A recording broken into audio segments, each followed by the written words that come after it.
So, good morning, good afternoon, good evening, everyone. I am Luke Crothers, and welcome back to Escaping Through the Lens. It's definitely been a while since my last episode, but now I'm back, and I'm joined by a guest, my good friend Joe Cook. Say hello, Joe. Hello. Hello, and today we've got a very controversial topic. The first TV series related topic of this podcast, anyway. It's the most recent New Year's special to come from Doctor Who, Revolution of the Daleks. Before we get into the proper discussion, we should probably start with general opinions. So, Joe, if you want to give your general opinion of it before we start the discussion. Yeah, sure. The way I saw it, basically, it was sort of a meat and veg episode. Your standard Doctor episode, Daleks versus the Doctor, and I think after a long series arc in series 12, it was a nice break. And overall, I think I really really enjoyed it. Okay. So the way that I saw it was definitely a lot different to how you saw it. I remember thinking it was okay on the first viewing, but then the more that I sat down and but then the more that I sat down and thought about it, the more I started to think, yeah, I don't really like this. It's definitely far from the worst thing to come out of series 11 and series 12. The worst episode I think to come from this was definitely Orphan 55 for me. But it just falls along the lines of every other series 12 or series 11 episode, with having an interesting concept, but the execution falls a bit short. Okay. Joe, do you have any specific notes that you've written down that you'd like to sort of point out towards this episode? I think the first thing, which I didn't actually notice on initial viewing, but the sonic screwdriver is not in this episode at all. Oh no, it isn't it? There is no use of it at all, and it's why I it's never noticed that. It just shows that they don't need it. It does kind of show that. Yeah, it actually kind of reminds me. Thinking about it, actually kind of reminds me of I think the last time that the any kind of sonic device wasn't really used that much was probably in Heaven Sent, where we only really used the sonic shades one time to scan the wall of Asbantium. Yeah. So yeah, it was nice to see no Sonic and the Doctor actually using her brain instead of waving her arm around. That I definitely sort of didn't notice, but now thinking about it, yeah, that as I guess it is pretty sort of unique for it. I'm surprised you didn't try and use it to escape the Jadoon prison. Yeah, I mean, yeah, when she was teleported, she must have had her Sonic. Yeah, which speaking of the Jadoon prison, oh boy, when I first heard about the concept of what was going to be, Revolution of the Daleks, I thought it was going to be the Doctor would remain trapped in the Jadoon prison, while her companions and Captain Jack tried to fight the Daleks without her. And I thought, that's a pretty sort of cool concept. What do the companions do trying to fight the Daleks, when the Doctor isn't around? A little bit Stolen Earth / Journey's End, if you will. Yeah, I mean, that was, the main synopsis for the story. It was, oh, what do the companions do when the Doctor's not around? And I think that is probably one of my main problems with the story. It's not a big one, but it was pitched like that, and in the end, it was, oh no, the doctor's back already. It's like she escapes within the first 20 minutes. It's like they advertise it as one thing, but then completely go in the other direction. Which that isn't to say that isn't a bad thing, because a lot of film trailers, I remember specifically with Avengers, Infinity War, and Avengers Endgame, they had shots that were just not in the film whatsoever. But that was to deliberately sway the audience one way, as not to give away spoilers. And I think fundamentally they both managed to do it solidly. Whereas with this, they had you swaying towards one story idea which is cool, but then it's actually another way which is not as cool, if that makes sense. Yeah, I mean, I think another reason they did it maybe is, for a New Year's Day, you've got lots of new people coming in, and to have a Doctor Light story on New Year's Day would be a bit strange. Yeah, I suppose. So I guess they it just would wanted be. to get her out as soon as possible. But I did enjoy the prison sequences. Yeah, they were seeing her sort of isolated and in the prison and clearly, as a clearly sort of affected by it, I think was relatively cool. And also seeing a bunch of uh, old New Who monsters. Yeah, I noticed I noticed a few from Series 12, like the big creature from Can You Hear Me, the Skifra. There was the Pating from Series 11. The Pating's the only one I noticed because I really hate the Pating. Oh no, I adore the Pating. Like it's a strange love, but a love nonetheless. I more or less just sort of noticed the obvious one. Like the Weeping Angel, the Ood, and the Sycorax, and the... I wish the Slovene was in there, because I think that's my favourite monster. Yeah, that would have been cool to see. I will admit, like, the one monster in there to, like, genuinely, like, get a laugh out of me was, like, the appearance of the Silence, and the Doctor says, "Oh, I forgot you were here." Yeah, I Which, did like that. Thinking about continuity, what happened to the Silence? Like, did they all die? It's complicated, because there was a sector of them run by Madame Kavarian, and there's a sector of them by the Tashalem and the Papal Mainframe, and it's like, oh, where have they gone? Exactly. I mean, to be fair, considering like the concept, it'd be hard to follow them. Yeah, exactly. I think I've read loads of things online, and it's like, oh, imagine if the Silence and the Weeping Angels were in the same episode, and Chibnall kind of did that here, so well done to him. Yeah, like well done. Even if the and I know this is going to sound like incredibly nitpicky towards something that was clearly done to to like sort of like long time like fans, sort of including like the older monsters. It does feel a little bit like Chibnall saying, "Oh, look at me, I'm not so bad. I've got the older monsters. See." I will say, out of all the episodes he's written, he's very good at writing for the old monsters and old villains. Yeah, I think I could agree with that. I think the Jadoon in like Fugitive of the Jadoon were done like just fine. Oh yeah, yeah, but that was co-written by Vinay Patel, wasn't it?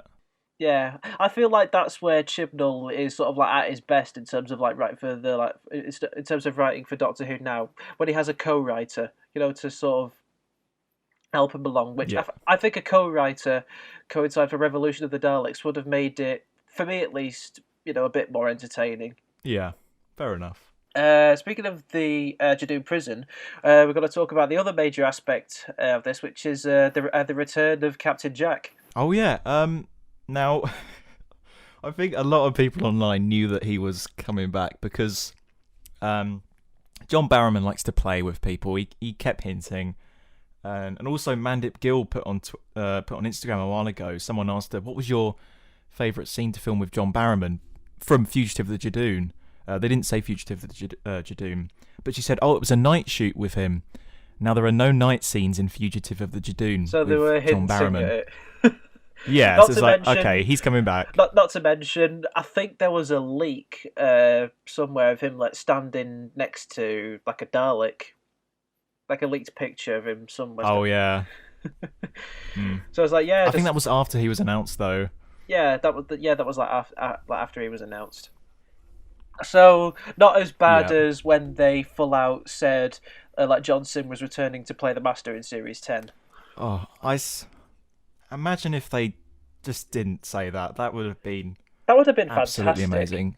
I mean, there are people around that that don't view like the after trailer bits of Doctor Who episodes. Watch it for the first time, they see it and they're like genuinely like shocked. Yeah. I just wish that happened here. Which I kind of like the Chibnall era for that, because they've John Barrowman in Fugitive of the Jadoon, the Master at the end of Spyfall Part 1, all these surprises in it.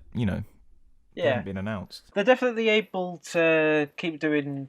They're definitely able to keep secrets better than what Russell T Davies or Stephen Moffat ever could. Yeah, I mean, I remember reading the leaked script for Listen when all 5 scripts of Series 8 were leaked. Wait, really? Yeah, it was the first 5 scripts were leaked online, and the first 3 episodes, but they were unfinished with unfinished visual effects. Oh. Where did you find these? I'd be very curious to give these a read, particularly like listen, seeing as it's like one of my favorite episodes of Series 8. It was just like in 2014, people posted videos on like, they're out there, and I was like, can I have a look? And I got sent the script for listen. I don't have it anymore, but I think the scripts are online somewhere, and screenshots from the unfinished ones. Nice. It'll be interesting to sort of have a read of what was originally meant to be. Yeah. Back on topic around Captain Jack. Do you feel like his character was fully utilized in this special? Because I feel like I know the whole thing about Captain Jack being immortal isn't the entire point of his character, but I feel like I feel like for the role of Captain Jack, aside from being someone who breaks the Doctor out of prison, you could you could remove him from the story, and success wise, entertainment wise, the story wouldn't be as engaging. But plot wise, I feel like it wouldn't change anything. Yeah, I mean, I've always loved Captain Jack, and it was nice to see him back. But when you think about it, he didn't need to be there. But it was, it was nice to see him back nonetheless. Oh, it's always a joy to see him. It's always great to see not just the character, but to see John Barrowman have such a fun time playing the character. Absolutely, yeah. And even at the end, he didn't even have a goodbye scene. It was over audio. He literally phoned it in. Very good. But I think because of that, they're basically saying, "Oh, he's back now. He'll be back more often, so we don't need a proper goodbye." So I guess that's a good sign for the future. I mean, it'd be nice to sort of see him around a bit more often, especially considering the leaks that we've had of Series 13, considerably bringing back the Weeping Angels and the Sontarans. Yes. Oh, I'm so excited. To be honest, I'm excited for all of Doctor Who. Yeah, that's the mindset that I've always just sort of found myself in when it comes to Doctor Who. Like, even if I know that it won't be as good as maybe other stuff, I'm still genuinely look forward to it because it's Doctor Who. Yeah, I mean, even after Orphan 55, I was still looking forward to Doctor Who. And the next episode, Nikola Tesla's Night of Terror, it might be my favourite of the Whittaker era. Really? Yeah, I just enjoy it so much. I'd probably say that my favourite of the Whittaker era was, ironically, the first episode to actually come from the era, the woman who fell to Earth, simply because of the sight of the 13th Doctor wearing Peter Capaldi's clothes. Ah, yeah, fair enough. I do miss that costume. Yeah, same here. And I know a lot of Whovians are when it comes to seeing doctors wearing old clothes, they're oh, they should have kept it. I genuinely think 13 could have pulled off that look, because she looked like some kind of Time Lord pirate. Oh yeah. I mean, when I first saw Jodie's costume, I was like, ooh, what's that? But it's really grown on me. Yeah. It grows on you because once they use it in enough episodes, you can't really imagine them wearing anything else. Exactly, yeah. Yeah. Anyway, apart from Matt Smith when he had the purple coat. Oh yeah. Anyway, back on topic around Revolution of the Daleks. I feel like we've been saying that a lot, haven't we? Back on topic around Revolution of the Daleks. It's hard to stick to it. It is very hard to stick to it. Back on topic around that. Obviously there was the as the name suggests, the story is around the Daleks. I'll admit I was looking forward to seeing the Daleks again, but from the trailer of what we were shown, I feel like I knew exactly what was going to happen. Suddenly the government are introducing new security drones that look exactly nothing like Daleks, and absolutely nothing is going to go wrong. Yeah, I mean, to be honest, Chibnall was a lot, because he usually keeps secrets like lots. He doesn't say anything, but with this, he revealed that Jack Robertson was back, Graham and Ryan were leaving, stuff about the Daleks. He seemed to reveal a lot about this episode. Did he reveal about Jack Robertson about Jack Robertson coming back? Yeah, it was in the Radio Times, I think. I don't remember reading that anyway, and I feel like that probably would have helped me watching it because I remember watching it on I remember watching it on the day with my sister, and then his face pops up, and I think, oh no, not him again. See, I have a bit of a soft spot for arachnids in the UK, but Jack Robertson, and I think, I get why people didn't like him then, because he was like Trump Mark II. He's basically not Donald Trump, and working with definitely not Theresa May. Yeah, but I think, he's sort of like a comedic character, and I think adding that into this was, I think it's a good idea, and it makes the Doctor Who universe feel a lot more connected, which is something that I've missed from Doctor Who. You had like Harriet Jones, who kept coming back, and other characters. So it's nice to have that in the Chibnall era. Yeah, I suppose. It's just, why did it have to be not Donald Trump? I mean, he's probably coming back in Series 13 as well, because I don't think his story's done, and I don't mind that.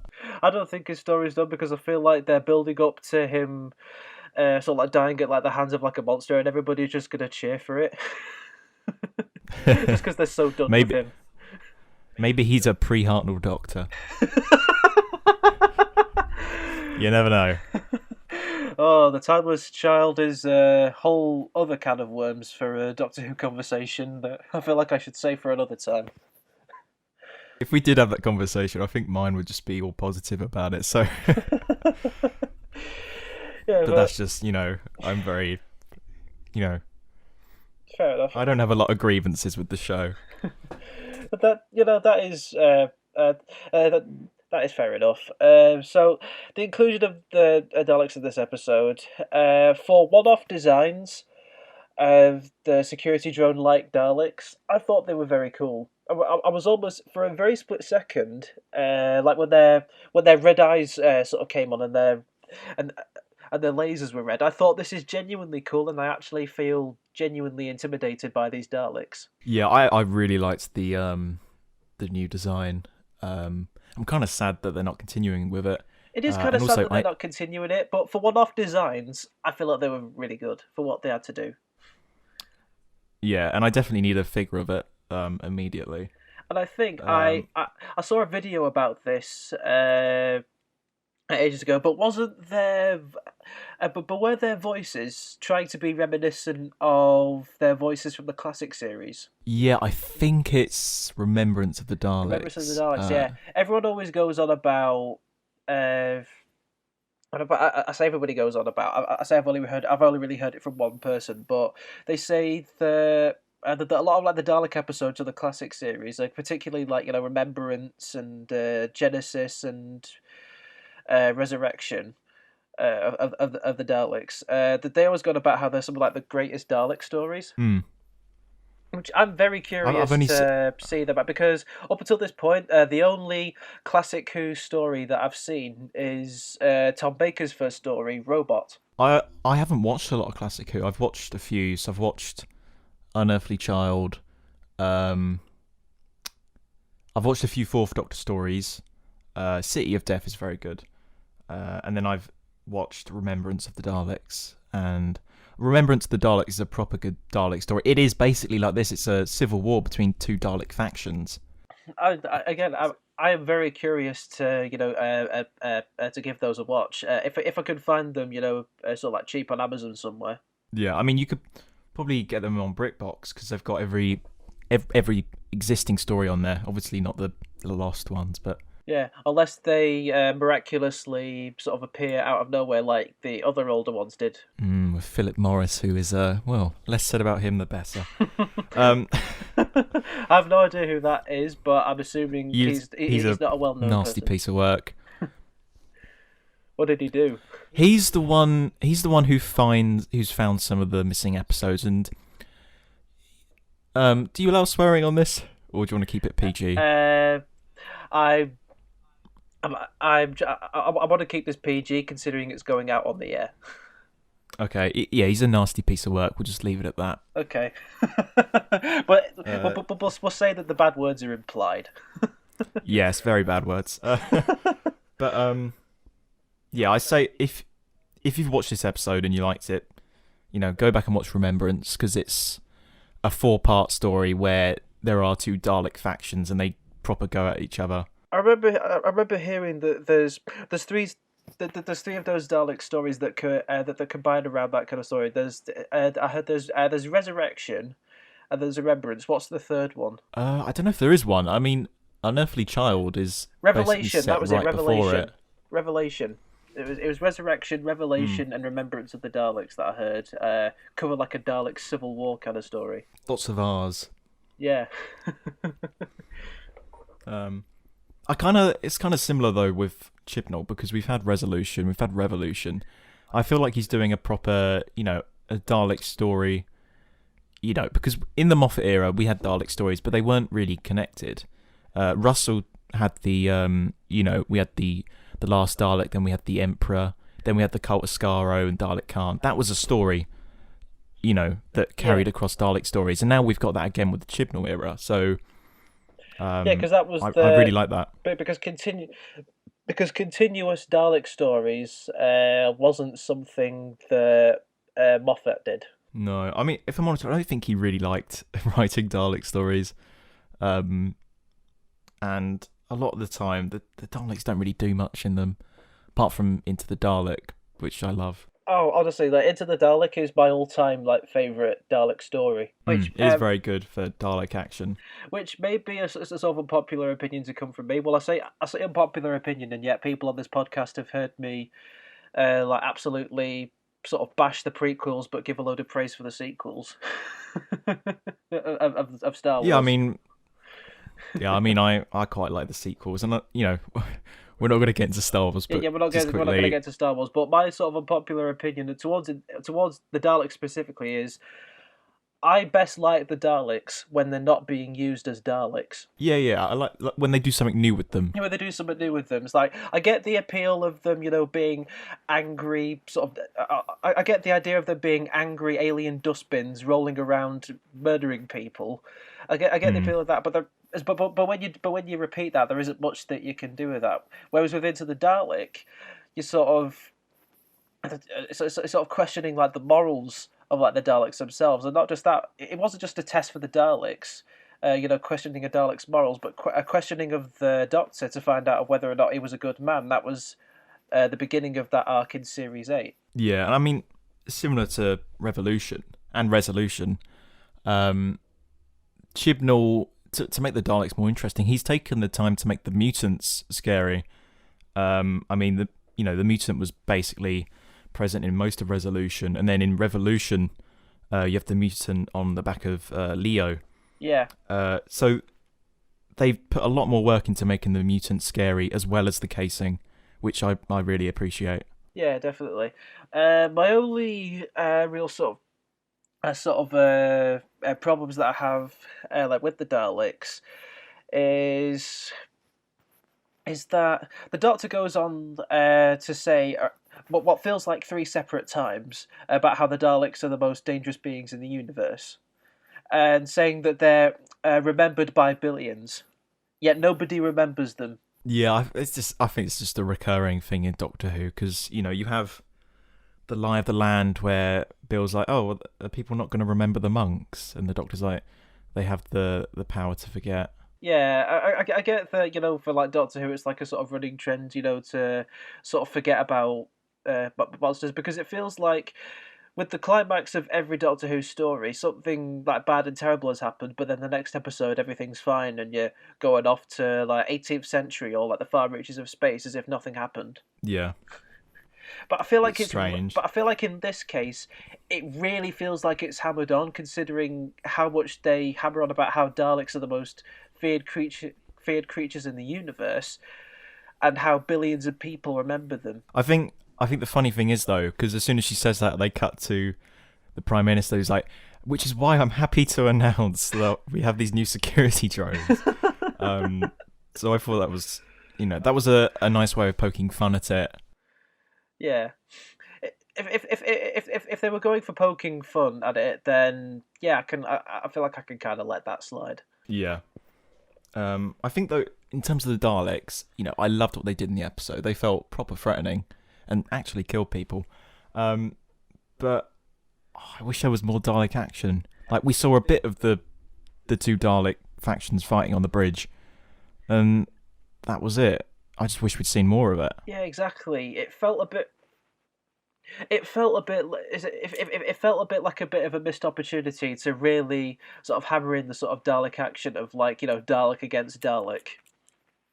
Which, Yeah, if they had the budget to show a Dalek ship covering the entirety of, were they in Sheffield or was it Osaka? I think it was Sheffield.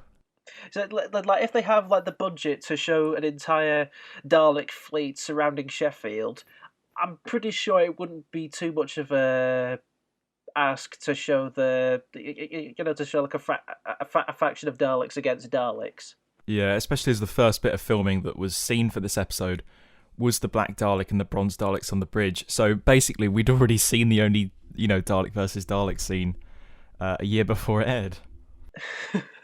Yeah, so it's almost like we knew what was going to happen. It was like, oh, it's like we can't wait to see what happens. And it's like, no, it just happens for about 5 seconds, and then not Donald Trump decides to negotiate with them. But I think what we did see of it, I quite enjoyed, and I think the Bronze Daleks got a proper good use in this. Yeah, this is the first time I think we've seen like like the Bronze Daleks themselves. I think since, at least in their entirety, since the Magician's Apprentice and the Witch's Familiar. Yeah, I mean, we saw like one of them in pilot. Yeah, but that was you can't really count that. Yeah, you can't really count that. There was just like a sort of like small appearance. Yeah. As a sort of, I've got 2 points that are minor critiques. Go ahead. One of them's very nitpicky. That first shot when you go round and see the Daleks in the ship, when they're revealed, they're all talking, and there's a gap between 2 Daleks talking where one of the other's ear lights are still going on. So I feel like they changed the dialogue there, but the lights are still on. And as a TV student, I'm just looking at that like, oh no. And once you see it, you can't really unnotice it. But another thing, Robertson says, take me to your leader. And I assumed it was either Davros or like a different coloured bronze Dalek. They could have brought back the red Dalek from the Stolen Earth, or just a bronze Dalek with a black dome. Or a member it was of just the a Cult normal of bronze Skaro. Dalek. I don't think they exist though, do they? Did they they were not all exist wiped out. anymore? Oh yeah, that's right. They were wiped out. Most of them were wiped out in Evolution of the Daleks in Manhattan. Yeah, but it would have been nice to see just a different Dalek, as opposed to just another bronze Dalek. But they're just 2 nitpicks. Critiques that I have with it that can be summarised a bit as a bit more small. It's like small critiques. For the 4 minutes to Osaka line from the Doctor about the TARDIS. I've seen a lot of people moaning about that. But that is actually a recurring thing in the classic era. They're like, 2 minutes to, or ancient Egypt and stuff like that. Which, yeah, I think if it's a thing in the classic series, then maybe you can't. Maybe you can't really complain about it. I think the thing is that we've got people who have gotten so used to sort of New Who. I mean, it's been around since 2005. So they're a lot more familiar with. I want to say they're more familiar with New Who than they are Classic Who in general. So when they hear lines like 4 minutes to Osaka, when in New Who you could go anywhere in the universe almost instantly, it feels. I don't know. It feels weird. I think. I mean, ignoring the classic, it appearing in Classic Who, if you want to add, a bit of logic to it to, think of why. Maybe it could be the Doctor did that on purpose so she could have a heart-to-heart talk with Ryan, because there was that awkwardness between the two of them. Yeah, I can see that happening. Yeah, but no, I do get that as a critique. I've seen a few people make that,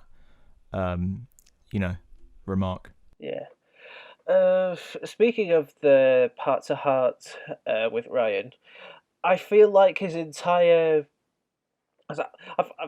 Because what they're talking about is the Doctor basically admitting to how she's feeling about finding out about her being the timeless child, Mm. and the whole speech, word for word, what Ryan says about change is scary, but it should happen. I feel like you could I feel like you could essentially just sort of remove Ryan and just basically have it where it's Chibnall sat there looking directly at the camera, telling people, "I made this change. You need to put up with it." Yeah, like with the 4 minutes to Osaka, I've also seen a few people saying that, but I think, without sounding, bad, I think the people who think that are the people that, take Doctor Who a bit too seriously. Because at the end of the day, it's a silly little show that. Yeah, it's a show for it's a show that has and always will be towards kids. Yeah, and I think because there was rumours of there being an extra scene added in, and I think this was the scene that was added in, and I think, I quite like this scene. I think it's a nice moment between the two. It seems that in both Dalek New Year's Day stories, Ryan gets a scene to properly show his acting. Which isn't very common for him in a bunch of Series 11 or 12. Yeah, him and Graham were kind of sidelined in Series 12. But Graham sidelined in this, which was a bit of a shame. But Graham got the worst sidelined. But I don't think this was Chibnall going, "No, you listen here. This is my decision." I think he was just saying, "Look, this is new, but this can open up new opportunities for storytelling, and let's just see where it goes." Because the Timeless Child story is not completely finished yet. There will be more to it. Yeah. So it's just like, wait and see, because that's coming next series. I think a lot. So in that sense, it's sort of a teaser as well. Yeah, I feel like in the sense of a lot of people like taking it too seriously. I think what that might have come from is it's probably spending a lot of time with the show and maybe really getting invested in like the story of the Doctor, only for to a point where even like the smallest change can maybe rub them the wrong way. Yeah, and I get that Doctor Who fans are very passionate about that, but you get some people that are like, they get angry because the Doctor said the 13th Doctor said she had an upgrade in Spyfall, and they get angry at that. Really? They said that? Yet the 12th Doctor says that in Twice Upon a Time. Because I remember, because I remember Missy saying that same thing in The Witch is Familiar, and nobody had to go about that. Exactly. See, a lot of the critiques, I'm not saying your critiques are like this, but a lot of people's critiques in the Doctor Who fandom, in the nasty side of it, I feel like they're a lot nastier in this era when a lot of the things they have problems with are present in the Moffat, Russell T Davies, and the classic era. Yeah. So a lot of it feels targeted. Yeah. That's it. Just for being the Jodie Whittaker era. Yeah, I'm definitely someone who wouldn't go as far to assault somebody or like make them feel bad about their decision, make them feel bad about their choices, towards that era. Because at the end of the day, if it's what they like, who am I to tell them that they're wrong? I'm just more or less. Yeah, because you get exactly. Yeah. You get some fans that say that you can't have that opinion, and it's like. Yeah, and I'm like, mate, it's like just stop. Like you have your own opinions as much as they have theirs, and they don't tell like you to like change them. Yeah, and if they don't like the show, they can, they could just go watch something else. Yeah, or wait till this era's done and they can come back. They don't have to ruin it for other people.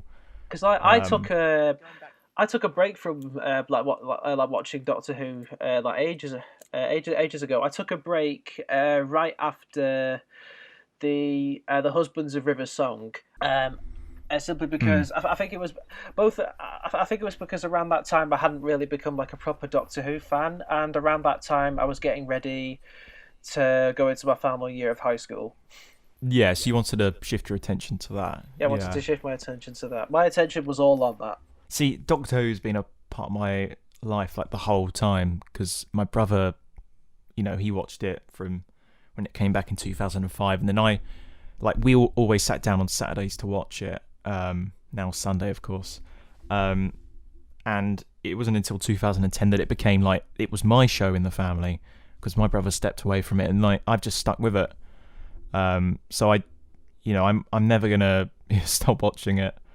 Me either, probably.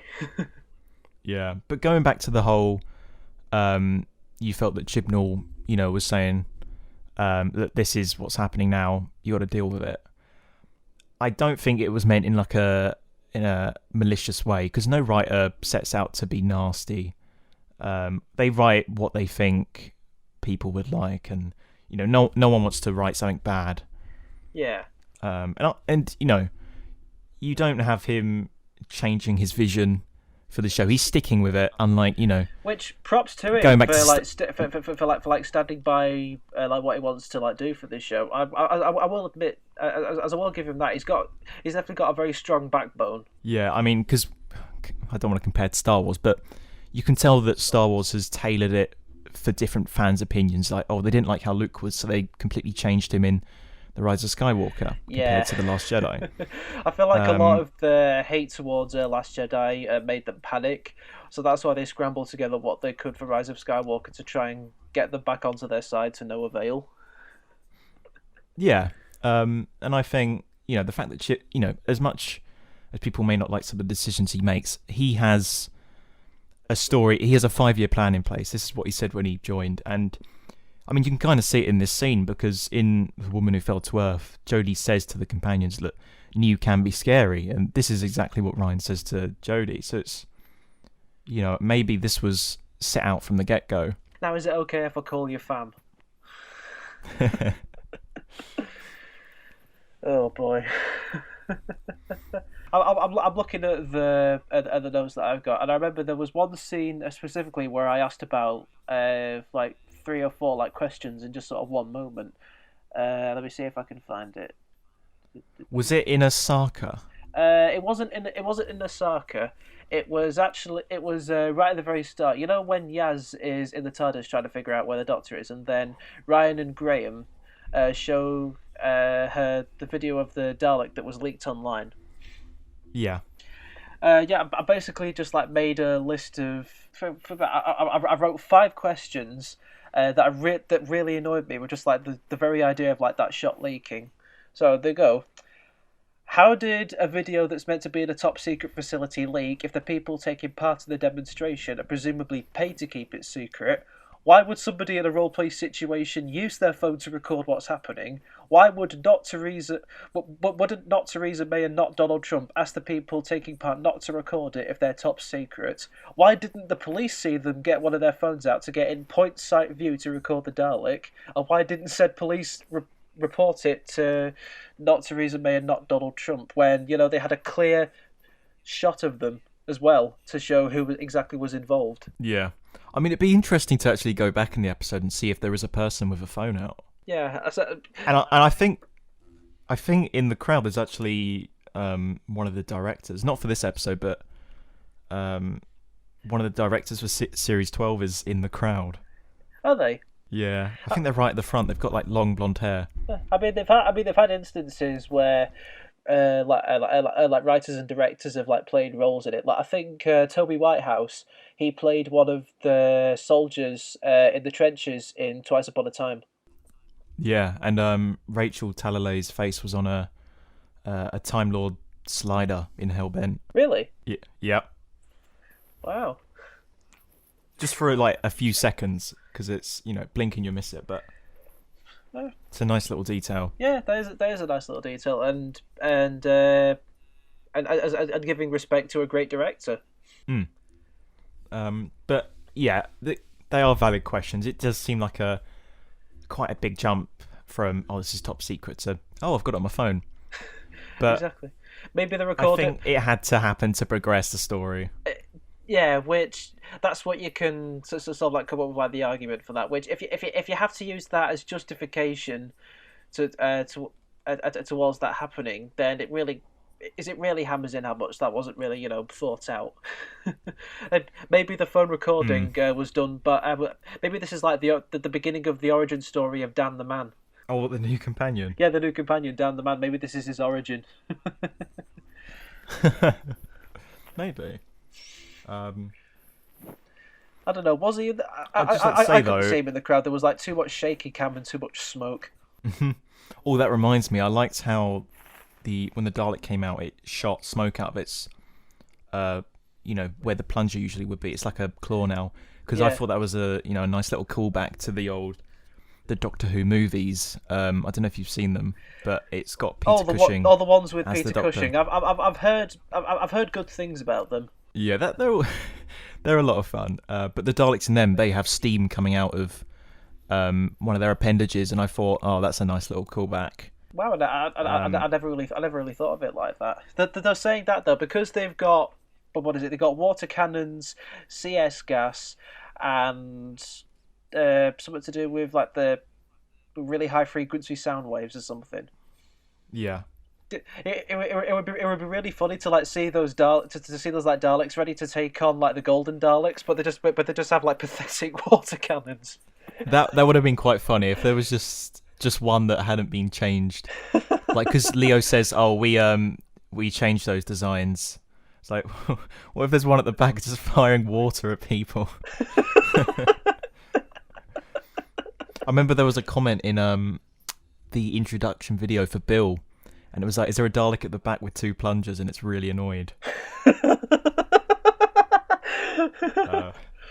So that would have been quite funny. But then again, you don't want to make the Daleks too hilarious because they're meant to be, the most dangerous creature in the universe. Yeah. They are meant to be the most dangerous things in the universe. Though I still think you could give them like funny moments. Like the funniest Dalek moment that I've ever witnessed was in Asylum of the Daleks. It was the Dalek that was about to like self-destruct, but then the Doctor programmed it to reverse like into like the Daleks behind it. I just found like I just found the image of malfunctioning Dalek just sort of reversing backwards at high speed, yelling forwards, forwards, forwards. Just hilarious. I quite liked the line from Resolution where it was like, "Oh, surrender period has expired." I found that quite funny. But talking of that Dalek scene, I think Segun Akinola's score for this episode was really good. It's like a dubstep Dalek theme when it first comes out, which admittedly I found kind of unintentionally funny because I feel like the dubstep for a villain coming on screen thing worked better in The Mandalorian with the Dark Troopers. Yeah, I mean it wasn't as dubstep as that, but I liked that he kept the same theme from the Reconnaissance Dalek in Resolution. Because I'm a bit of a music nerd, so I spot all the voice break. That's staying in. Scope, it's the Daleks. No, but you can spot all the motifs. So Jack Robertson's theme's like I don't know what the instrument is, but that's in there. When the pating turns up, there's the little motif from that episode that's really faint, but it's there. And you just notice all the little bits, and I think, in terms of music, this episode was amazing. Might be his best score for Doctor Who.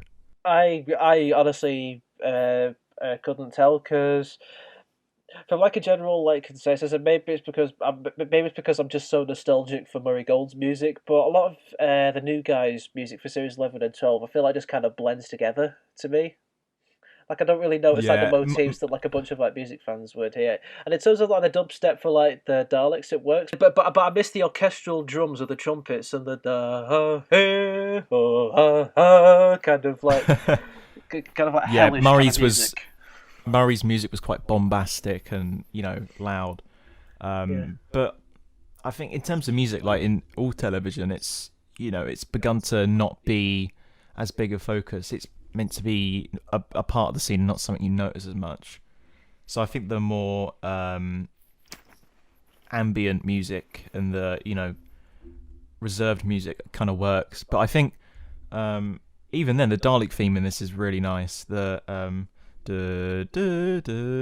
yeah, I did notice that. That music bit being played quite a lot, particularly. Like the Daleks were like surrounding, like people are surrounding the TARDIS. Oh, I love that bit when they all fly in the TARDIS. I was genuinely not expecting that. To see No, them it all was flying like inside the TARDIS. because like first off, it's an amazing looking scene. Like the visual effects in this is amazing. Yeah. And then you're like, what? Okay, what's gonna happen? And they just start flying in, and they cut away from it. It's like, what is going on? Yeah, which results in I feel like another funny shot of just seeing like just to seeing like an entire Dalek army clamped together in like the TARDIS. And I think that I would say that is kind of one of the good things about this episode is the how they solve the issue. Yeah. I think using that other TARDIS as like Which a way.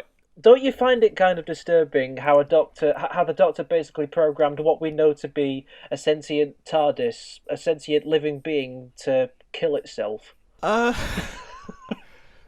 Sort of, but the Doctor's hit the TARDIS a lot, and it's exploded a lot in Classic Who. I mean, the whole TARDIS just tears apart in, I think it's the Mind Robber. I could be wrong, but I mean, yeah, I guess there have been sort of instances where the TARDIS has been sort of torn apart, which some of those times have been as a result of like the Doctor's behaviour. But I don't feel like I don't feel like the Doctor has ever tried to actively kill a TARDIS. yeah. But I think that was the only way she could have got rid of them. And to leave another TARDIS on Earth would be a bit. It would be a bit weird, yeah. What I thought, although saying that though would be funny just for like the mere sight of like the Daleks sort of flying a TARDIS, and suddenly we get Dalek Who. Well, they had like a TARDIS in a classic story. I think they tried to make one. I haven't seen it, but there you go. But what I thought before the episode was, or what I hoped wouldn't happen, is like with Hellbent, how Clara and me fly off in the TARDIS. I hope Ryan and Graham don't get that TARDIS and just fly away. And I kind of prefer that their moment of leaving was the galaxy isn't ready. The galaxy isn't ready for the old soul shoe shuffle. Yeah, I preferred that it was a more human departure compared to Bill flying off with a water puddle and Clara in the TARDIS with an immortal. So it was nice to break away from that. Yes, I suppose, because I feel like this is the first time a companion has naturally left the TARDIS to go back to their normal life since Martha. Yeah, and we all saw beforehand that I'm assuming you knew that Graham and Ryan were going to leave in the story. I heard about it. It was Bradley Walsh said that he left because the filming schedule was getting to be quite stressful on his body, and Toss and Cole said he wanted to pursue further acting careers. Yeah, and I think I saw a lot of people were like, "Oh, it's a bit." It wasn't as good as it could have been in terms of the leaving, because they thought they were going to get exterminated. It was going to be this big departure. But I quite kind of liked we're just going to leave. I want to be with my grandson. And that was really helped again by... Yeah, that was really nice. By the music, which I've had on loop for a while. Yeah, as upside, there's the notement of Graham... going to be like a proper granddad with Ryan. Downside, the last thing that they say but the Doctor says to them is "bye, fam." I don't mind fam. I think they're sort of a family, and I think it's nice to know they all made it out alive.